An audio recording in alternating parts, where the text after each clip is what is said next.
सो यहाँ पर हम लोगों का ये फाइनेंशियल प्लानिंग का क्वेश्चन है और मैं आपको इतना इजीली समझाऊंगा, आप सिर्फ लास्ट तक बने रहे। अगर अच्छा लगे तो लाइक शेयर कर लेना, अगर अच्छा लगे तो और कमेंट दे देना कैसा लगा। बस आप यहाँ बने रहो, मैं देखो कुछ ही मिनट में आपको पूरा ये गेम समझा दूंगा क्या है, ठीक है। तो यहाँ पर देखो क्या है, मान लो आप दुकान पर गए, किसकी दुकान पर, जेठालाल की दुकान पर गए, मान लो गड़ा इलेक्ट्रॉनिक्स, ठीक है। वहाँ पर गड़ा इलेक्ट्रॉनिक्स में जेठालाल ने एक वॉशिंग मशीन दिखाई जिस पर लिखा था 40,000 रुपये। क्या लिखा था, 40,000 रुपये। अब आपने बोला यार हम आपका शो देखते हैं, तो वो शो देखकर हम आए हैं तो कुछ तो डिस्काउंट देना चाहिए। तो उन्होंने कहा कि ठीक है, हम ये वॉशिंग मशीन पे 5% डिस्काउंट दे देंगे प्रिंटेड रेट पर, मतलब जो उसके ऊपर रेट छपा हुआ है उस पर 5% डिस्काउंट दे देंगे, ठीक है। अब मुझे आप बताओ कि ये वॉशिंग मशीन आपको कितने में पड़ेंगी अगर आप वहाँ होंगे।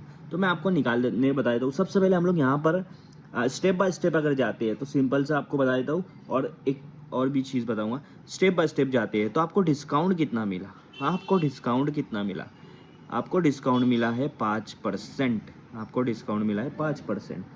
तो आपको क्या करना है, डिस्काउंट लिखना है और ये परसेंट हटा देना है, ठीक है। मैं डिस्काउंट का अमाउंट निकाल रहा हूँ, डिस्काउंट का अमाउंट निकाल रहा हूँ। परसेंटेज तो आपको पता है कि 5% मिला है, लेकिन कितना रुपया कम हो गया है ये आपको पता है, अभी नहीं पता है। तो क्या करना है, परसेंटेज हटाने के लिए नीचे 100 लगा देना है, मल्टीप्लाई। उन्होंने डिस्काउंट किस पर गया, प्रिंटेड रेट पर दिया ना, तो प्रिंटेड रेट यहाँ पर कर देना मल्टीप्लाई 40,000।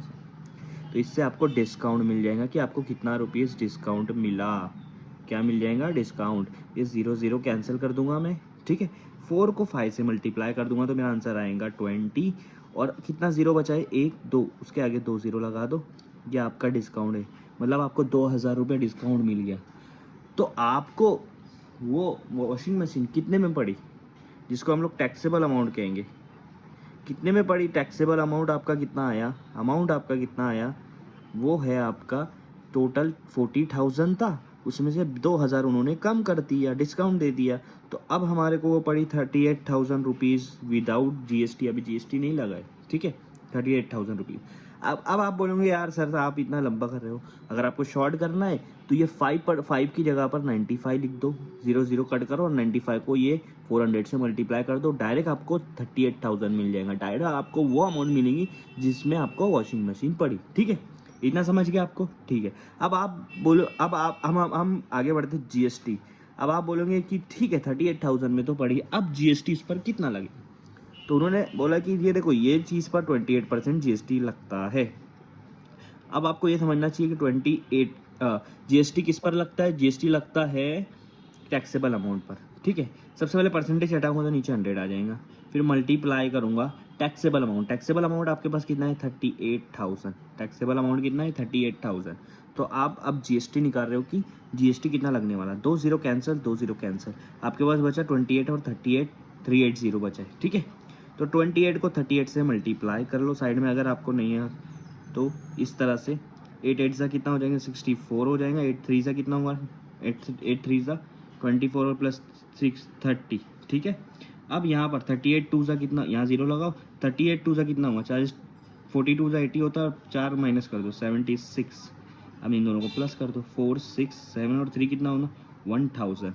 कितना हो रहा है, सॉरी कुछ तो गलत किया। 8 8 से 64, यहाँ 6, या 8 3 24 प्लस 30। हाँ सॉरी ये सही है, गलत नहीं करा। तो कितना आया, 38 को 28 से मल्टीप्लाई करा तो 1064 आया। लेकिन यहाँ पर ध्यान दो, यहाँ पर एक जीरो और है तो आपको एक जीरो और लगाना पड़ेगा।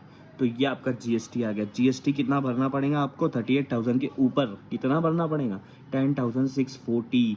तो मेन अमाउंट आपको, टोटल अमाउंट आपको कितना भरना पड़ेगा, 38,000। तो आपको उसकी प्राइस पड़ जा रही, उसके ऊपर आपको टैक्स जो भरना पड़ेगा, जो जीएसटी भरना पड़ेगा वो 10,640। इन दोनों को अगर मिलाऊंगा तो 48,640 हो जाएगा। ये इतने रुपीज़ की आपकी वो फाइनल पड़ी आपको, ठीक है। आपको फाइनल इतने रुपीज़ की पड़ी। अब क्वेश्चन में ये भी बोला है अमाउंट निकालना, तो पहला तो निकल गया, फर्स्ट आपका निकल गया। दूसरा उन्होंने बोला है कि सीजीएसटी निकालना है, सीजीएसटी और एसजीएसटी। मैं आपको बता देता हूँ, सीजीएसटी और एसजीएसटी सेम होता है। अगर आपका सीजीएसटी 100 है तो एसजीएसटी भी 100 रहेगा, अगर आपका सीजीएसटी 150 है तो एसजीएसटी भी 150 रहेगा। समझ में आ रहा। तो सीजीएसटी निकलता है जीएसटी डिवाइड बाय 2। तो जीएसटी डिवाइड बाय 2, जीएसटी कितना है 10,640, उसको 2 से डिवाइड कर दो। तो देखो आप डिवाइड करोगे 2 1 2 5 3 2 0, तो ये आपकी CGST आ गया 5,320। और SGST, ठीक है, अब थर्ड बोला है कि SGST निकालो, मैंने क्या बोला, जितना CGST रहता है उतना ही SGST रहता, तो ये भी 5,320 रुपीज़ रहेगा। क्योंकि जब GST 10,640 पड़ रहा है तो आधा GST मतलब CGST वो जा रहा है सेंट्रल गवर्नमेंट को, और आधा GST SGST ये जा रहा है स्टेट गवर्नमेंट को। आया समझ में? तो ये आपका क्वेश्चन सॉल्व हो गया।